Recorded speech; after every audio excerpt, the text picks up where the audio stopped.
Hello, welcome to the Islay Whisky Academy Live 9. I am Neil, I'm the Islay Whisky Academy kinship host, and I am joined tonight by Rachel, but not the normal Rachel. We have a new Rachel, just to confuse everyone. How you doing tonight, Rachel? You well? Hi, I'm really well, thank you. How are you? Yeah, I'm good. Always good when once you get this up and running, it's the waiting for it all to start that you're like, is everything going to work okay? So my internet's been a wee bit patchy tonight, so I'm hoping that it holds up through this. We'll see how we get on. But yeah, so hopefully an interesting wee chat coming up tonight. We'll talk a wee bit about what the Academy's been up to this year and what's coming up next year, hopefully. And we're also joined by a very special guest who is a long-time supporter, friend of the Academy. And so it should be good. We're going to turn things a wee bit festive, hopefully, talk about some Scottish festive traditions and things. We may be joined by Rachel, original Rachel, if she's available, but we're waiting to find out. She's on travels around the world at the minute, isn't she? She's down in South America or something.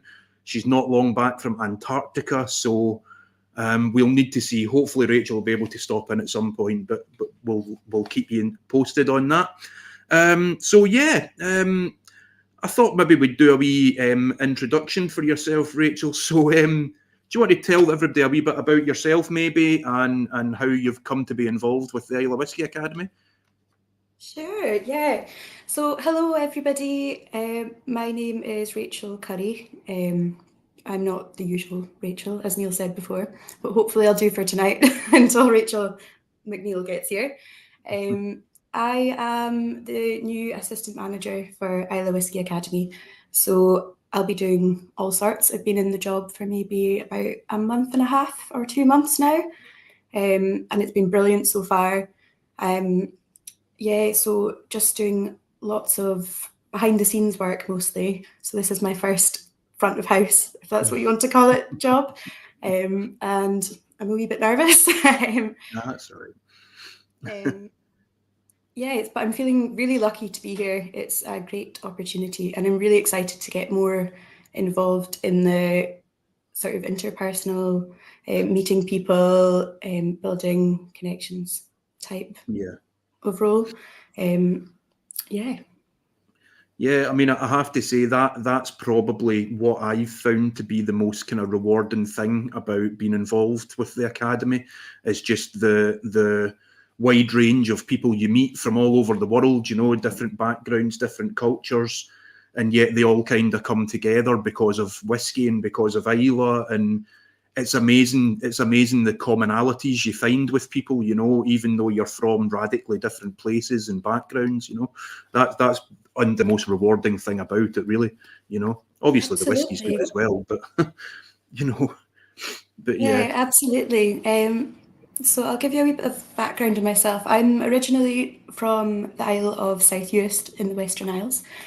So it's not too far from Islay as the crow flies, but if you were to try and get there via ferry or plane, you'd be travelling for, I don't even think you could do it in a day. I think you'd have to stop over in Oban or in Glasgow first. So it would take you 2 days. But if you've got a wee speedboat, it'll be a bit quicker. And yeah, as Neil was saying, it's the getting to know people and meet people over the commonalities of everyone really loving whiskey and the community around it that I'm really excited to get a bit more involved in. Obviously, coming from a small island, you do miss that when you move away. So I've been in Glasgow for about 10 years now, and I love it. It's home. But you do miss those small communities and relationships that you build. So it's great to be involved. Yeah, and the communities thing is interesting, because that's something Rachel's always wanted to build with the Islay Whisky Academy. It's why we have the kinship in the first place, because we don't want people just to come and do a course and then go away and we never hear from them again, you know. We want them to feel that they remain part of something. But, you know, I'm in Glasgow as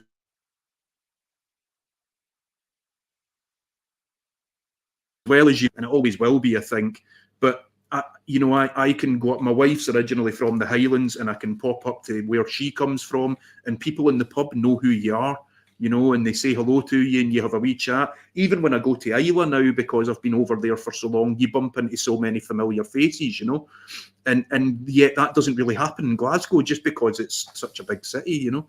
And I think that's something that people have lost a wee bit in our modern lives. We've lost that sense of community, you know. So anything like this, like the kinship that helps to put it back a little bit, is fantastic. You know, I mean, even tonight we've got people from California. Hi Donna. We've got people from Baton Rouge in Louisiana. Joining us, and we've got Dan, who's in New York, if I remember right, or upstate New York. But yeah, so and southern Germany as well. So you know, that's and we're all connected by this wonderful thing called whiskey. You know, that will never not be impressive to me. You know. But yeah, so I thought what I'd do is maybe give just a wee sort of rundown. Obviously, we had the Islay Whisky Academy residential diploma in October of this year. I thought I'd maybe do a wee quick sort of talk about the sort of things that we did during that course, and then maybe we can tell folk what's coming up for next year, because I think there's going to be 2 diplomas next year. Is that right, Rachel? Yeah, it's brilliant. We've had quite a lot of interest for both already. Very exciting, yeah. Aye, Especially great, after not being able to do quite so many during the dreaded, dare I say it, COVID. I know. I'm never sure whether we're allowed to mention that or not, you know. But yeah. Fever dream. Yeah, it's such a strange time, wasn't it? But I know there were people who booked to come on the academy before that all happened, and then, you know, getting everybody sorted, because nobody wanted to cancel. Everybody still wanted to come and do it, but then getting it rearranged at a time that would suit people and all that, it's taken so long, you know. So yeah, it's nice to be able to ramp things up again now and get it kind of consistently going. If we can do 2 a year or whatever every year, that would be perfect, you know. But yeah, so the one in October this year, I thought it was a great week. I mean, it always is. It's always funny, you know, because whenever I go over to help out, I sort of think, you know, there's that wee voice in your head that says it's not going to be as good as the last time, you know, and it always is. It's always brilliant. It's always different because the people are different, but it's always just as good and just as rewarding an experience, you know. And you always meet such interesting people, and you become friends with people, you know. But yeah, so I think who did we have as guests this time? We had Graham Omond, distillery manager at Lag, giving us a talk. We visited Kilhoman Distillery. That was on the Monday. The Tuesday, can I remember what the Tuesday was now? Oh, that was Ron Welsh, I think, who was a former master blender for Beam Suntory. And then we went and did Bowmore in the afternoon, which was obviously a Beam Suntory distillery. So it was nice to sort of go round the distillery with the master blender who put everything together, you know. It's quite a unique tour to be on, you know. Then on the Wednesday we had, was that the Scotch Malt Whisky Society Day, I believe, when we had some of the team over from Artisanal Spirits to talk about their work with the SMWS. In the afternoon, we stuck with the independent bottler theme and went to see Ardnahoe, who were started by Hunter Laying, obviously, an independent bottler. And then that evening, we had a tasting at Pizzeria, where we matched some food with whiskies from the Scotch Malt Whisky Society, hosted by someone that we may be seeing a bit more of just shortly. Yeah, so that was the Wednesday. Thursday was Bruichladdich Day. So we had a talk from David Webster in the morning, who's a geologist who's partly based on Islay. he took the people down to he took the students down to the beach outside Bruichladdich and talked to them about the rocks and the formation of the land, and you know how the water trickles up through these rocks. And then we went up to the Octomore Spring with James Brown, and they got to taste the water straight pulled from the spring. And then we spent the afternoon at Bruichladdich tasting drams in the warehouse, which was just some phenomenal whiskies. And there's something magical about that place. You know, I love all the Islay distilleries, but there's definitely something special about Bruichladdich. You know, I remember at one point in the warehouse sort of looking around, and everybody just seemed to have come together at that moment. You know, you sort of think this is it. This is the defining moment of the week.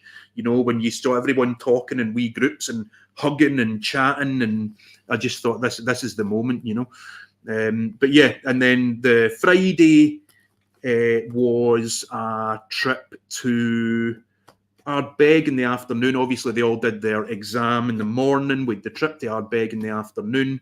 And then with the graduation dinner at the wonderful Port Charlotte Hotel on Friday night. We also had a really lovely wee treat on the Friday morning where a Gaelic singer from Ireland, Diane Cannon, I believe her name was, just happened to be at the Gaelic Centre in Islay and was able to come in and sing a couple of songs for the students. So that was a real treat as well. She was an absolutely beautiful singer, and I've got a couple of wee videos and stuff, and I keep watching them back because it's so lovely to listen to, you know. But yeah, so an absolutely action-packed week, and just, you know, you come home exhausted but sort of re-energized at the same time. You know, it's brilliant. So yeah, that was the week that was the residential diploma, October 2023. It was a brilliant week, and I think someone mentioned there, thank you for saying that, Dan, we put up a wee video on our YouTube channel of some clips and stuff from the week, so if you fancy having a wee look at it, it's there. It'll be up for a while there. Yeah, so here's another one. Hang on. Remember our Bowmore visit in October 2022. Fantastic experience. Yeah, Bowmore's another one. I love visiting Bowmore, actually. The number one vaults is an incredible place to hang out in. It really is. And don't forget the great whiskey with music tasting on Tuesday. Yes, I did a wee whiskey tasting with drams paired with music as well, which was good fun. That's always good fun to do. But yeah, so what have we got coming up next year then? Is it March next year, Rachel? Yeah, so we've got the spring residential in March, and we also have the autumn one in October.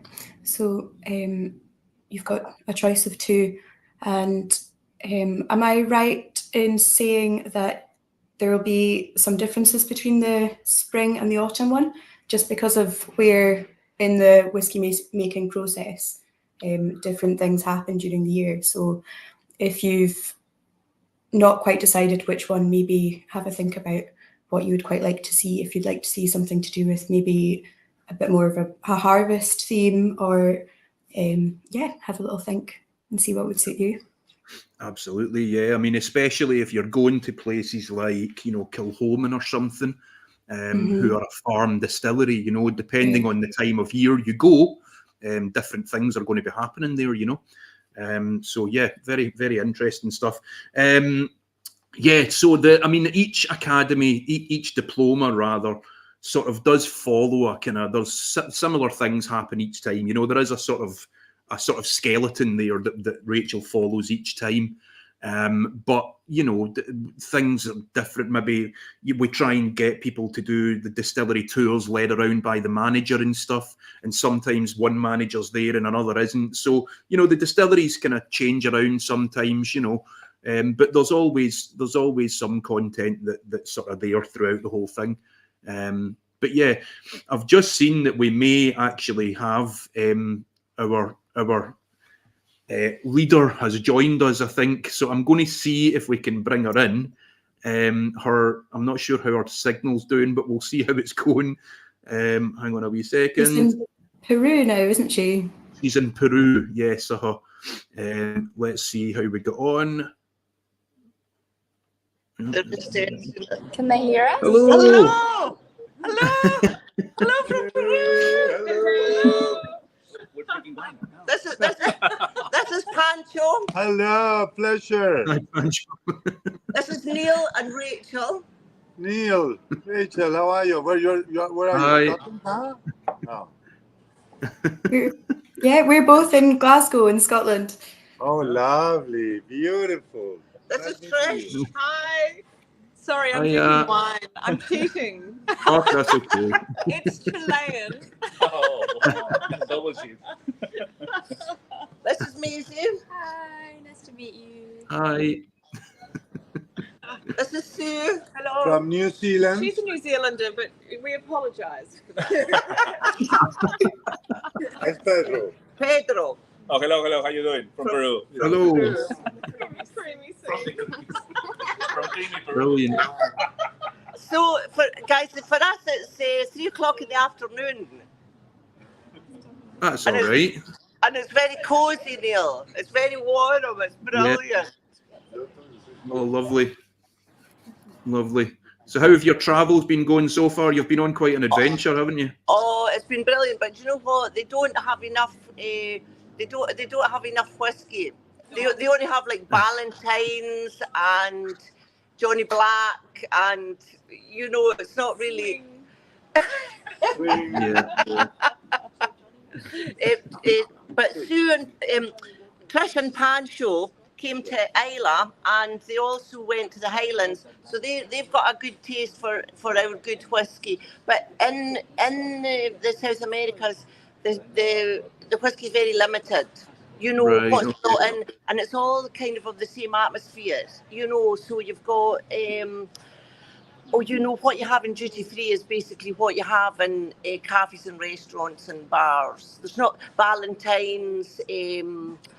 Oh God, what else? Well, Johnny Black, all the Johnny Black, Johnny Red, all that, but there's not much of a variety. So I think we'll need to set up an Islay Whisky Academy in South Americas. Does that mean you're not coming back? Well, you never know, Rachel. It's just brilliant. I just love it. I love it. It's just so good. And with my friend, and who wouldn't love it here? With been looked after. So, listen, guys, we need to go because Pancho's got to get back to his work, and there's lots happening. So, will you give my love to Mr. McCheyne? We will do, yes. Oh, and it's lovely to see you both. You too. You. Yes. Okay. Right.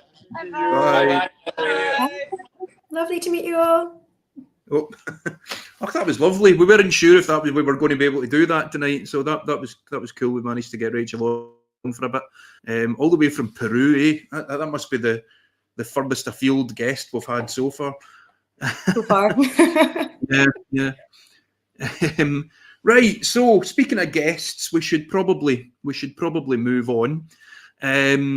So obviously we're getting close to the festive season, or we're in the festive season, I suppose. So we thought we'd bring in a guest tonight who's a bit of a storyteller himself, and will hopefully be able to talk us through some traditions and stuff.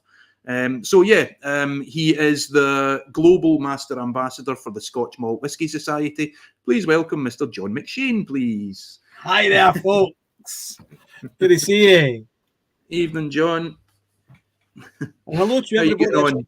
I've seen so many familiar names on the chat so far, and I just would like to say hello to Mark, because Mark and Leanne had me at their house in Baton Rouge earlier this year when I was on a trip there. Great to see you. Thank you very much for that evening. And he even gave me one of his prizes from his searching. He does searching for artifacts and stuff. I've got a bullet here from the Civil War in the US that Mark gave me. I thought you were going to say he tried to shoot you or something. Hi, Mark. Oh, that's brilliant. I mean, again, this is what we're talking about, it's kinship and people stay in touch. And if you're ever traveling, you run into somebody that you did the academy with, that's the idea.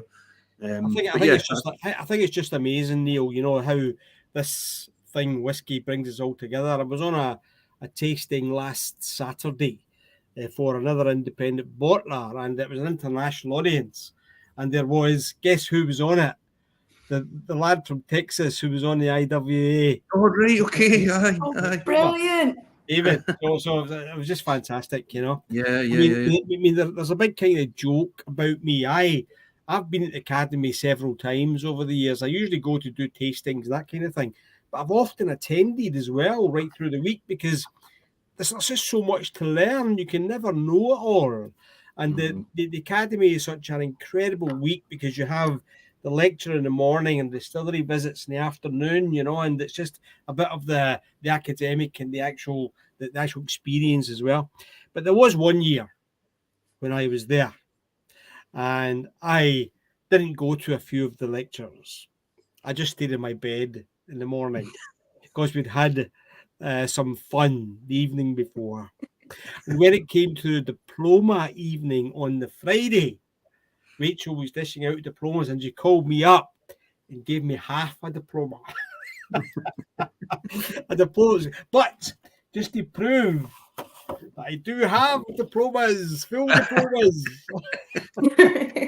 And I've got another one here from a different year as well, so I have done it sometimes, yes. It was great to see Rachel and enjoying herself so much down there in Peru, wasn't it? Absolutely, What yeah. a trip that is. 3 months. 3 months. Yep. Yeah, fantastic. Yeah, as I said, she was in Antarctica or something last week. You know, that's wild, absolutely wild. Just seeing the whole world, you know. Yeah. But yeah, brilliant stuff. So, John, do you want to tell people a wee bit about, you know, what your role is, what your day-to-day job is? Sure, yeah. I've been a member of the Scotch Malt Whisky Society for 39 of the 40 years. And if I'd heard about it a couple of months earlier, I might have been 40 years, actually.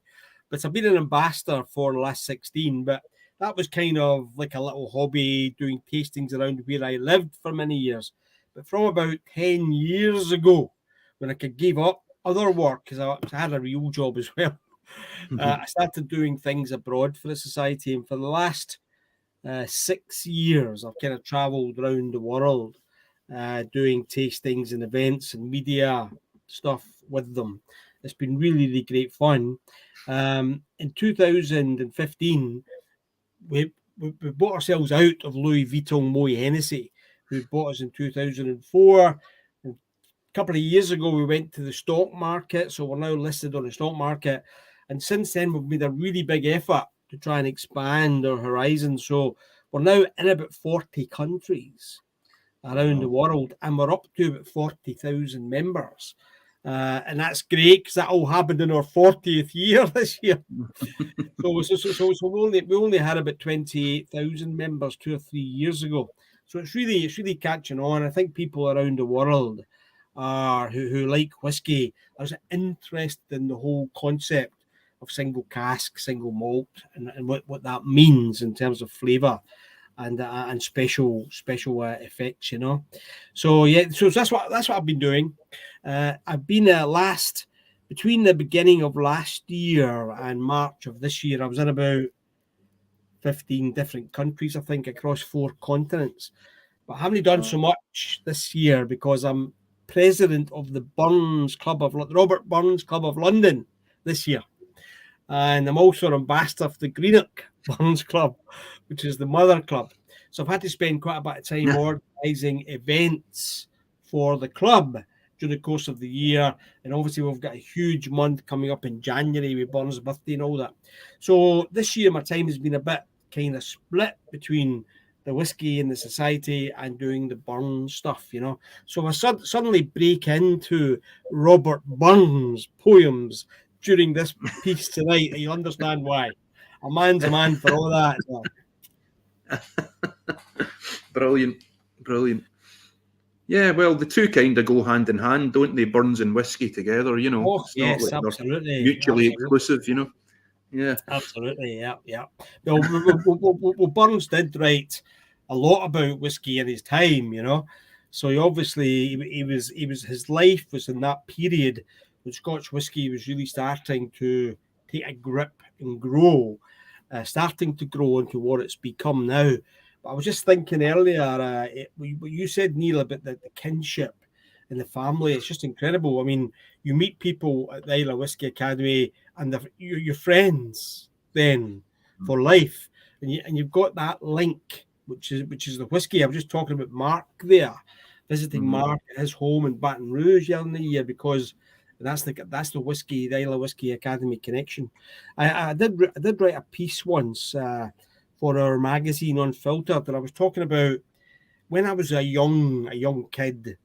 I was learning Esperanto.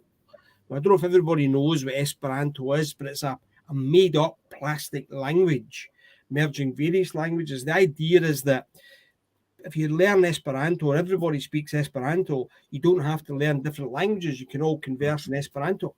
And when you learned Esperanto, you got a badge, a lapel badge. So if you met somebody in an airport or something, then you saw this badge, then you had something in common. You could speak Esperanto.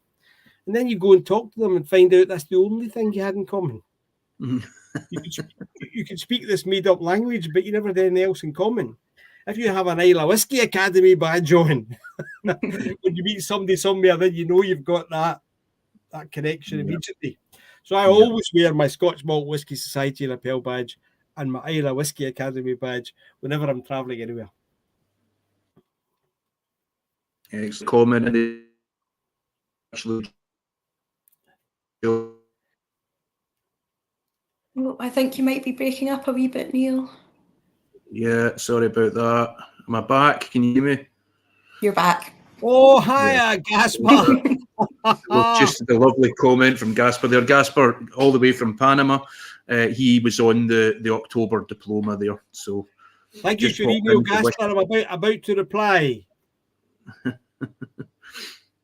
Excellent. So yeah, hopefully my signal will stabilise a wee bit. It's up and down, but yeah. So obviously, what we wanted to kind of talk about tonight was what people do in Scotland at Christmas time and at Hogmanay, because I know you're going to talk about that a bit, John. Really, Hogmanay is a bit more of a thing. Certainly, traditionally, Hogmanay was a bit more of a thing than Christmas was. Now, there's reasons for that. Christmas was basically frowned upon in Scotland for a long time, wasn't it? You have to go back in history, Neil. You're absolutely right. I mean, Oliver Cromwell, way back in the 17th century, banned what was known as Christ's Mass back then. And that continued in Scotland even after that. That had stopped in England. So even up until as a child, I don't really remember celebrating Christmas.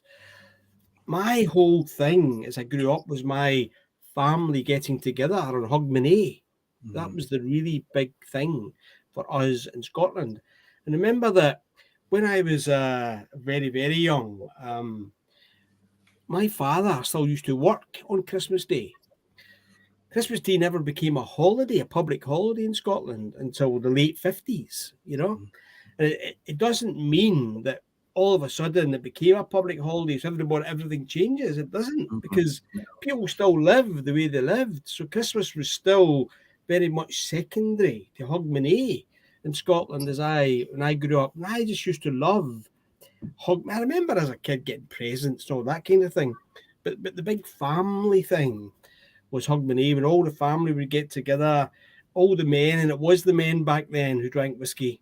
I'm afraid it's changed now, but back then, my father and all my uncles would bring their bottle of whiskey along, and they would share it, you know. And it was amazing, because you would gather at my grandmother's house or Hogmanay, and you wouldn't actually touch a drop until midnight, until the bells went, and at the bells, lots of people were very downcast. Some women were crying, some men were crying, because they're remembering who they lost or bad things that had happened during the course of the year. So Hogmanay at midnight was two things. It was remembering what had just gone before, but looking forward to what's now going to happen in the year ahead. So we then enjoyed that toast after the bells had rung at midnight, and then of course the party carried on to about 6 or 7 o'clock in the morning. you know. And by the time everybody had sort of gone to bed and gone home and all that, you had about 2 or 3 hours sleep. And then you got up again on New Year's Day and went to visit all of the people that you hadn't seen on Hogmanay. And this went on for 3 or 4 days, and I think it still does on the islands, you know. It's just it was a fantastic period for Scottish people to be together and to say goodbye to the old year and welcome the new year and be together as a family. I mean, the whiskey that my father and my uncles brought to these occasions wasn't Lafroig and Lagavulin and Ardbeg and all that. It was Bells and Grouse, Johnny Walker, Black and White, blended as what people drank back in those days. You know, it was 99.9% in the late 50s, early 60s of the whiskey that was drunk. And I always remember my Uncle Jim, my favourite uncle. He was the one, along with my father, that also introduced me to Partick Thistle FC. But Jim used to bring a bottle of Black Bottle. So the others had Bells and Grouse and Teachers and Johnny Walker, and he had Black Bottle. And I said, Jim, why have you always got Black Bottle? He said, oh, I've worked it out, John. He said, all these whiskies are so popular that as soon as they're 3 years old, they're getting bottled. So all that whiskey they're drinking is 3 years old. Black Bottle's not so popular. So sometimes they've got to leave it sitting there. They can't bottle it at 3 years old, so it might be older. And that was Flawless logic. Incredibly daft logic, but I've always remembered that. Whenever I see a bottle of Black Bottle, I remember my Uncle Jim, you know. And everybody in the family used to have a song that they sang or a poem they recited. So no matter how bad a singer you were, you had to do a song during the course of the evening. And it went course of it was now the early morning, and yet right round the room and everybody did something. And some of the people in the room, in fact most of the people in the room, did the same thing every year. So it became a staple for the family gathering at that time of the year. It was just I just remember them so well. And as far as I mean my wife is English. I mean, she can't help it. I mean, and I'm living down in England now on mission. I'm down here on missionary work, and every Christmas we get together with all my wife's family, huge gathering. We actually have to rent a big house so everybody could fit in, and we're there for 5 or 6 days, and it's different for them, I think. Their memories are clearer, and they were always participating in Christmas. Whereas for me, once we leave that gathering and we travel to Scotland, because we have a house in Argyll, and then we move there for Hogmanay New Year, that's really when I think it's all about. Yeah, I mean, do you know what's interesting? They're definitely that sort of divide, or not divide's too harsh a word, but that difference is still there to an extent, isn't it? Because although Christmas is obviously a huge thing in Scotland now, right? Everyone does all the traditions, the trees and the lights and all the rest of it. Everybody has the day off, everybody gets the family round and all that stuff. But I remember even a few years ago, before I sort of did all this, I used to work for the civil service. And obviously we were based in Glasgow, but there were offices all across the British Isles, right? And our counterparts in England, when it came to the holidays, they got like their bank holidays were Christmas Eve, Christmas Day and Boxing Day. But the ones in Scotland didn't get Christmas Eve. We got Christmas Day and Boxing Day. And then the following week, we got New Year's Day and the 2nd as well, because we need that extra day at New Year, you know. I mean, and like you said, even as a kid, I remember Hogmanay would be spent with one half of the family, and then the 1st of January would be spent with the other half of the family, you know. I used to love, Neil, when I was a young man, walking around the city centre of Glasgow on Hogmanay, because you would stop work at midday and you would have a couple of drinks, and then you'd walk and you would just be saying hello to everybody. Mm-hmm. There was just that feeling in the city. This was Hogmanay, and we're all together. So you say hello to perfect strangers, say all the best when it comes. And one of the other things it's worth remembering is that in Scotland, when we send festive cards, we tend to say happy, you know what, and all the best for the new year when it comes, because it's unlucky to wish someone a happy new year before the new year has actually arrived, right? So you say happy new year when it comes. That's always been a phrase in Scotland. And that's why after those bells have rung, on Hogmanay and all the family are hugging each other and shaking hands and all that, you're then free to say all the best for the year to come. Excellent. Did you guys ever? And I don't know about you guys over in Eust, Rachel, but up in Kinlochleven, where my wife's from, we've had New Year up there with their family a couple of times, and my mother-in-law always makes us go out the back door and then back in the front door, because you go out the back door and take the old year out with you, and then you come back round and come in the front door and bring the new year in with you. You know, it's really strange, but. I don't remember that one, but there's definitely a few. There's what was one? Emptying the fireplace before relighting a new fire on the first. I remember that in my granny's house, and I don't know why that memory stuck with me, but it was just something that had to happen before anyone went near that fire and relit it. So there was definitely some superstition and old traditions that people did, but didn't quite remember why as well, but they just did them. That's right, Rachel. I think that obviously Christmas was originally Christ's Mass. It's supposed to be a very religious ceremony, but as we all know, 99% of the people that are celebrating Christmas has nothing to do with religion. It's just become a kind of winter festival. But and I feel slight hypocrisy about that. I wish they would call it something else. But I think that Hogmanay in Scotland, with the gathering of the family and all that kind of thing, it almost felt like a religious thing, you know? The love and the brotherhood and the sisterhood and the family getting together and sharing the trials and tribulations that they've gone through, whatever those were in the course of the previous year, and looking forward together to the new year, almost felt like something really, really exceptional. Brilliant. Yeah. I mean, it's funny, you know, because even I was trying to look back, you know, to find some, you know, even maybe before all the Cromwell stuff, was there any sort of Christmas traditions that anyone knew about in Scotland? The only thing I could find, if you go back far enough, obviously a lot of our current traditions can maybe even be dated back to like the Picts and things like this, you know, like apparently the Yule log, you know, the cake, the Yule log.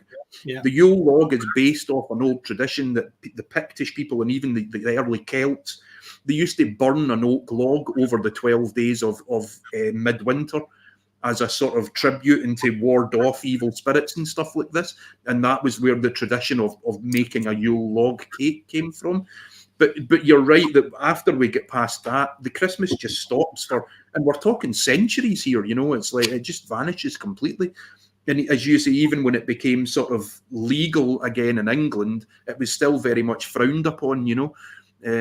But yeah, we were exactly the same as kids. Although Christmas was a big deal, especially for the kids, you know, because you were spoiled rotten. Christmas was a big deal for the kids, but really you had dinner with your close family. Hogmanay was when the cousins and the aunts and uncles and all that got together and came round, and the drams flowed and all the rest of it. You know, as you say, there were songs, and there was always a big deal about first footing. Who's going to be the first to go in your grand's house, or, you know, like you've got to be the first to visit your neighbour and all the rest of it. And yeah. Do you remember, Neil, you always remember if you worked in a bar, the bars all closed at 8 or 9 o'clock on Hogmanay. No bars were open beyond 8 or 9 o'clock in Hogmanay. And that was so the bar staff could get home to celebrate midnight, the passing of midnight with their family. And that was a great, you had to be home with your family for the new year. Yeah. Then different things changed, different things. In 1976, there was a Licensing Scotland Act which changed a lot of the rules around when pubs could open. So whereas they used to have to close between 2:30 and 5 o'clock every day, they can now open all day if they liked. They could stay open till 11 o'clock in the evening rather than 10 o'clock. But then also it became more common for the pubs not to close at 8 or 9 o'clock, but to stay open. So then young people, for example, who didn't want to go home for the bells with their mother and their father and their uncle and their granny, started staying out in the pubs and celebrating the passing of the ringing of the bells in the pub. So that all has changed things in Scotland. What I'm talking about is probably a generation or more ago, and now things perhaps are a little bit different. I think the sort of thing I was talking about has been retained on the Highlands and Islands, I think, Rachel, and you know Neil as well from, but say but I think it's gradually, let's face it, in the last, 10, 15 years, we've had the street parties in Edinburgh, which is different from the sort of Hogmanay that I was trying to describe. But I still think that, and I think it will always be the case that the world, I think, looks to Scotland at Hogmanay for the new year, because even when you look at the events and celebrations around the world, there's always a Scottish flavour to these, whether it's in Australia, whether it's in America, because Scotland is known for that Hogmanay celebration. And even though it might take different forms as the generations go on, there'll always be that strength of feeling, I think, about the whole event. Well, yeah, I mean, of course, but going back to Burns, everyone sings Robert Burns at New Year, wherever you are in the world, don't we? Everyone sings Auld Lang Syne, So I probably told you before, Neil. Auld Lang Syne is the second most sung song in the world. Do you know this, Rachel? I've heard it. It's the second most sung song in the world, and it's only beaten into second place by, do you know what? I'm guessing Happy Birthday. Happy Birthday. Apart from Happy Birthday, Auld Lang Syne is the most sung song in the world, and that's sung right across the world. Yeah.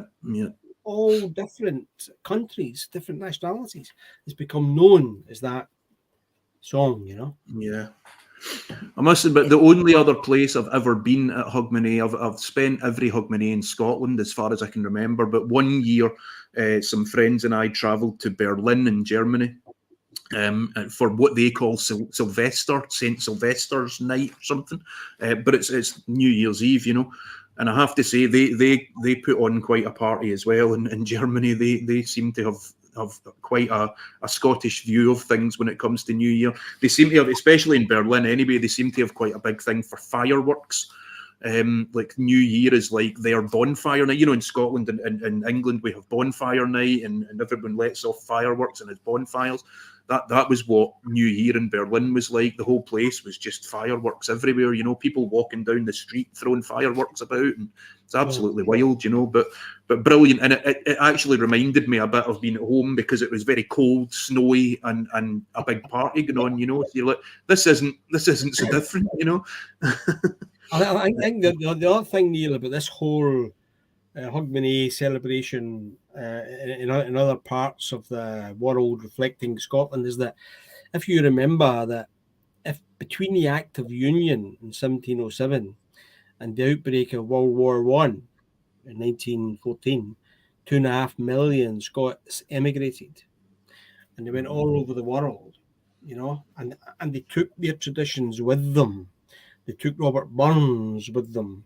So wherever I go in the world, whether any of us go in the world, you'll often see place names or street names which have got Scottish connections. And it's because of that. I mean, in 1850, 25% of the population of New Zealand was Scottish, So I think that for such a small country, we've created an influence around the world in a lot of these things, and I think that's why in things like Hogmanay, people look to Scotland for that kind of feeling of inspiration, really.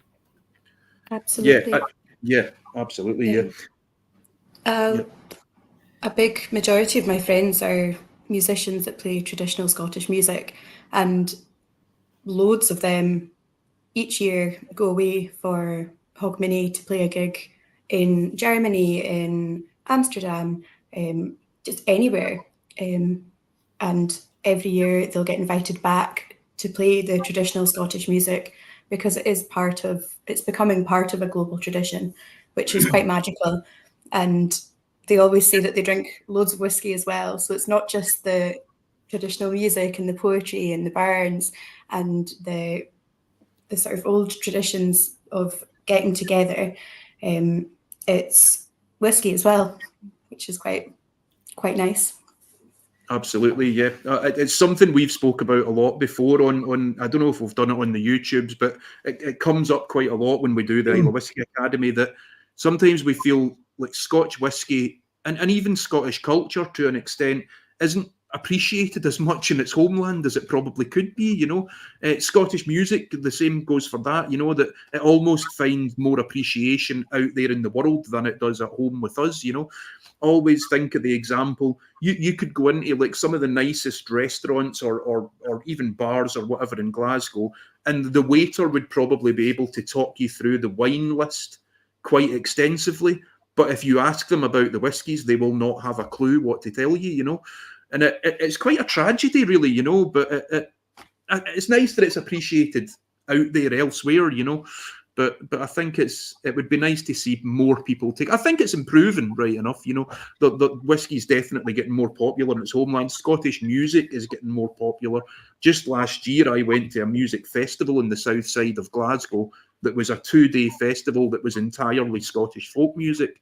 You know, 5-10 years ago, that would have been completely unheard of, you know. So it's good to see that, but there's more work to be done, I think, on that front, you know. That's a completely great point, Neil. I think that it's such a joy to see the younger generations being like brought to actually understand their own culture, their history, and their music. I mean, I don't know if you follow Robin Lang on Facebook or anything like that, but Robin Lang is just so popular right across Europe and Scandinavia, and he goes there with these Scottish folk songs and these whiskey songs and stuff, you know, and they love him dearly, you know.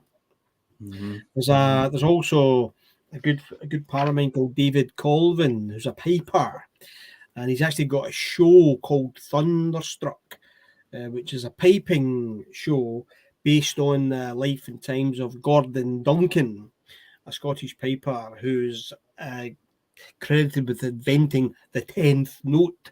So and David plays his show all over. He's in demand all over the English-speaking world and even in Europe as well, you know, because they just they feel attracted to that kind of thing. I've actually there's a great story about David, and this is true. He also follows the Scottish football team everywhere, and he takes his pipes with him, and he leads the Tartan Army to the ground and all that kind of thing.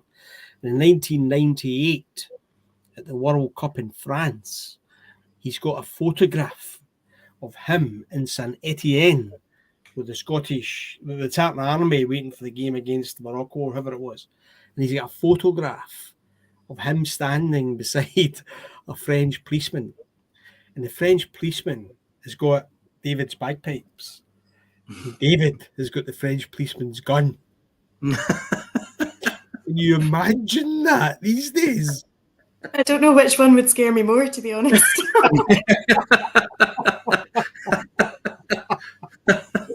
Yeah. Wow, yeah. Both could do some damage. Yeah. That reminds me a bit of the story. Do you remember the story? Was it the European Championships in 1992 when one of the Scottish football fans went to Sweden and ended up, he posed in a picture with a Swedish police lady or something? I think he had the hat on, and I'm sure did he not end up marrying her or something? Oh, yes, that's right. That's right. Yes, that's right. Mad, you know. Yeah. We do tend to get around. You know? But yeah, what about, so is that your kind of plans for Christmas this year then, John? Are you down south for Christmas back up? Yeah. All of my wife's family used to come to us, but then the family got too big. So now we rent a house every year nearby in Gosport. So they all rent it for a week. So they all come 23rd, 24th of December, spend Christmas there. Then about the 28th, 29th, that's all over. And we escape up to Scotland and we go to our place in Argyll. I think you know, Neil, the place I've got in Argyll is in a little village called Ardentiny, and that's quite a close-knit community when it comes to the Hogmanay celebrations. So the whole community will gather in a local hall and we'll have a really great time with music and all that kind of stuff, you know, and contributions from the people who are there in terms of singing and stuff as well. It's just great fun. It's like the old days, you know. It's like the old days. For Kaylee. Fantastic. Yes. Fantastic. What about yourself, Rachel? What are your plans? I'll be, hopefully, ferries permitting, scooting home on Christmas Eve, which is a bit of a risky one, but we'll see. Yeah. And then back up to Glasgow for Hogmanay. Sadly, I'd love to be at home, but I do have to get back. Yeah. What about yourself? I don't know, but so Christmas we have the family around here. My side of the family come round for Christmas anyway. So my mum, my dad, my sister, her boyfriend, they'll all be around here for dinner on Christmas Day. In between Christmas and New Year, we'll try, I think, and go up north to see my mother and father-in-law. Hogmanay, we're not sure yet because we're under a bit of a Hogmanay curse at the minute, because every time we try and arrange something for Hogmanay, it goes horribly wrong.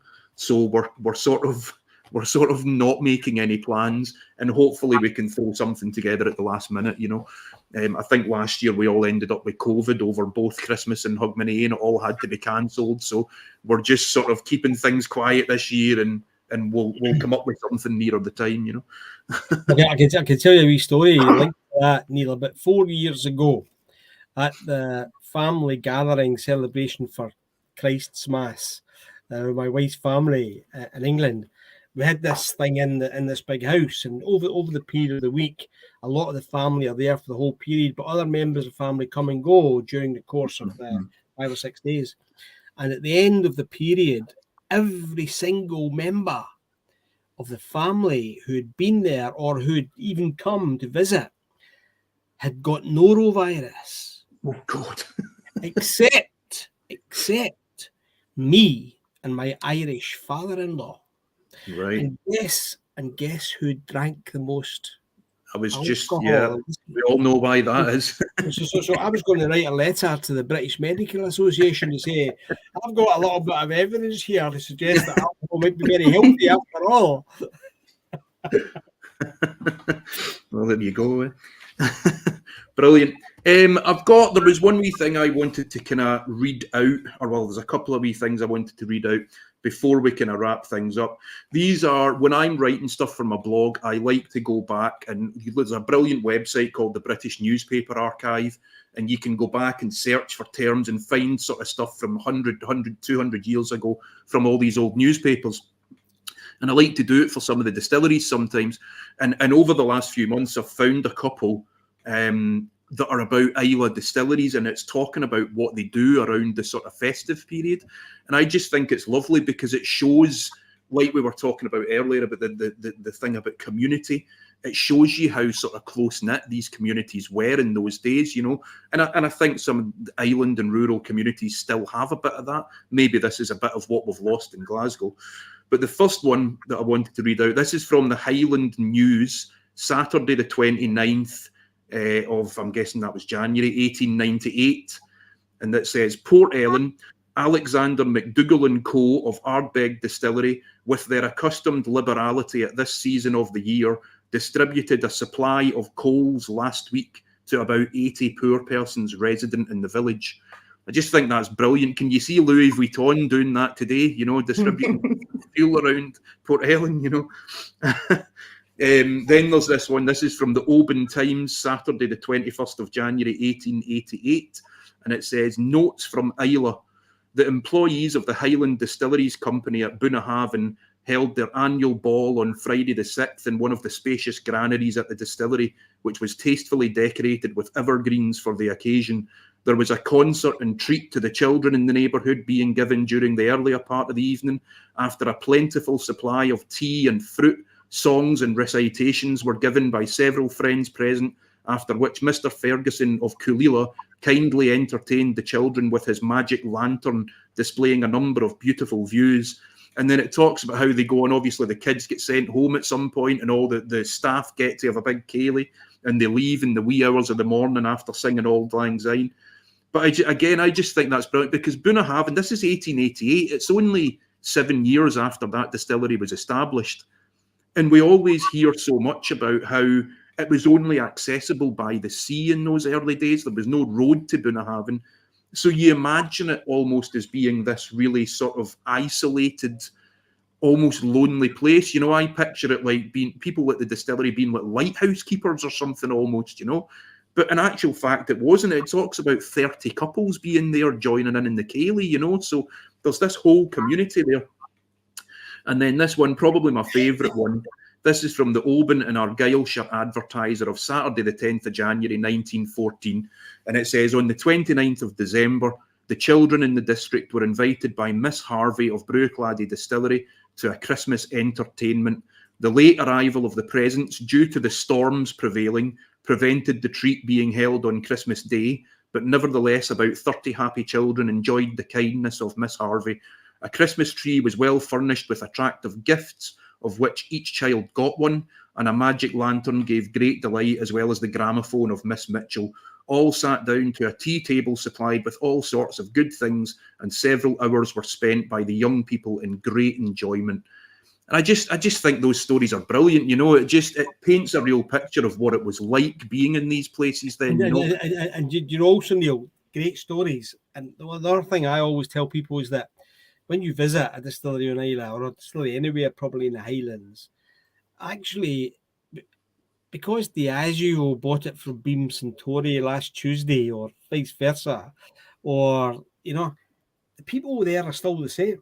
The people are just doing the same thing. The people still get the same feeling about the local community. It doesn't matter who the big corporation who owns them is, you know. So when you visit a lot, so you get that kind of feeling that you've just described. It doesn't matter who the big corporation is who owns them, if there is one. Absolutely, yeah. It's a bit of a cliche, you know, but these big corporations are just the custodian, you know. And as you say, it might be a new custodian next week or next year or whatever. But the people that work there, their fathers work there, their grandfathers or mothers and grandmothers, you know, they go back generations. Their connection with it is much more legitimate than any big corporation could ever be. You know? That's right. But yeah, excellent. So can I ask you one more favour, John, if you would maybe mind leading us in a wee toast before we wrap up tonight? Absolutely. Let me just... Just before you do that, if I can just say thank you so much to everybody for joining us. Thank you to Rachel for helping out with the hosting tonight. You've been brilliant. That means we can get you to do this much more now. And thank you very much to you as well, Neil, for all your wonderful organising and hosting. Oh, no problem. Thank you. Thank you, Neil. And obviously, massive thanks to John for coming along and doing this tonight. John, it's always a pleasure. Thank you for all your support for the Academy over the years and stuff, and for your brilliant stories and stuff tonight. So if you wouldn't mind taking us out, John, we'll have a wee festive toast for everybody. My pleasure. All I'd like to say is that it's been a pleasure to do this tonight. We've had a lot of fun this year. There's been a lot of sadness too. We lost a really good friend who was the owner of the Bon Accord bar in Glasgow, and also people out there listening and us, we'd have lost people too, you know. And when it comes to the bells at Hogmanay, we'll look back and remember that. I've lost my own mother-in-law this year, for example. And then after we've remembered them, we'll look forward to the new year and all that we hope that brings for us and our families in the course of the next 12 months. So all I'll say is Slangy Far. Been great seeing you all, talking to you all, and I look forward to seeing you all in the new year when it comes. Slangy Far. Slangy Far. Banja. Lovely, thanks, John, and thanks again, everyone. If anyone's missed this, it will be available to watch again on YouTube whenever you like. We'll be back in the new year, I'm sure, with some more of these streams. In the meantime, if you want any information on the diplomas next year, you can email at info@islaywhiskyacademy.scot, or you can head to the website. Nope, that's the email again. You can head to the website at islaywhiskyacademy.scot. Thanks again, everyone. Cheers now. Bye. Bye.